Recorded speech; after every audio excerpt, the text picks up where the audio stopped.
Harriet Tubman, A Life of Courage and Freedom. Birth and enslavement. Born into slavery around 1822 in Dorchester County, Maryland, Tubman's birth name was Araminta Minty Ross. She later adopted her mother's name, Harriet. Harsh conditions. Tubman endured brutal treatment as a child, including beatings. At one point, she suffered a severe head injury when a slave overseer struck her with a heavy object.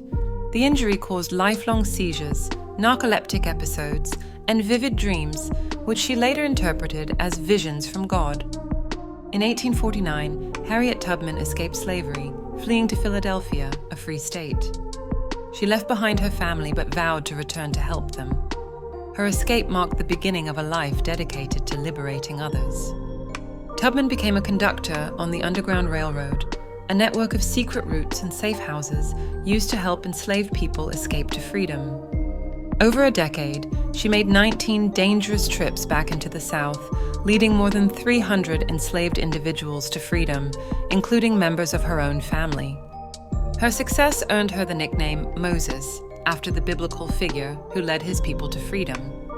Tubman's missions were meticulously planned, and she relied on clever tactics, disguises, and her knowledge of the terrain to avoid capture. She often traveled at night and used natural landmarks like rivers and the North Star to guide her way. Famous quote, "I was the conductor of the Underground Railroad for 8 years, and I can say what most conductors can't say. I never ran my train off the track, and I never lost a passenger." During the Civil War, Tubman served as a spy and scout. She gathered intelligence for the Union Army behind enemy lines. Nurse and cook. Tubman cared for wounded soldiers and freed slaves. Leader of the Combahee River Raid. In 1863, Tubman became the first woman to lead an armed military raid.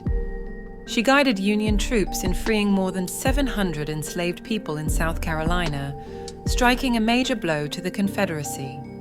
After the Civil War, Tubman settled in Auburn, New York, where she continued to fight for equality and justice. Advocate for women's rights. Tubman joined the women's suffrage movement, working alongside Susan B. Anthony and others to secure voting rights for women. Helping the elderly. She opened the Harriet Tubman Home for the Aged, a facility for elderly and destitute African Americans. Harriet Tubman died on March 10, 1913, surrounded by family and friends at around 91 years old. Her funeral was a grand affair, honoring her life of sacrifice and service. Tubman remains a symbol of freedom, resilience, and justice. She has been celebrated through numerous memorials, books, films, and even a plan to feature her on the US $20 bill. Harriet Tubman was illiterate. Despite her incredible achievements, Tubman never learned to read or write. Bounty on her head. At one point, Southern slaveholders offered a reward of $40,000 for her capture, an enormous sum at the time. Faith and visions. Tubman's deep religious faith guided her missions. She believed her head injury gave her divine visions that helped her plan her routes.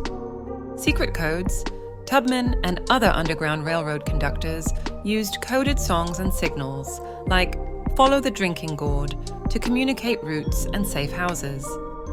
Her final words were, "I go to prepare a place for you," reflecting her unshakable faith. Harriet Tubman's life is an extraordinary story of courage, selflessness, and determination. She risked everything, not just for her own freedom, but for the liberation of others. Her contributions to abolition, the Civil War, and human rights have made her one of the greatest figures in American history.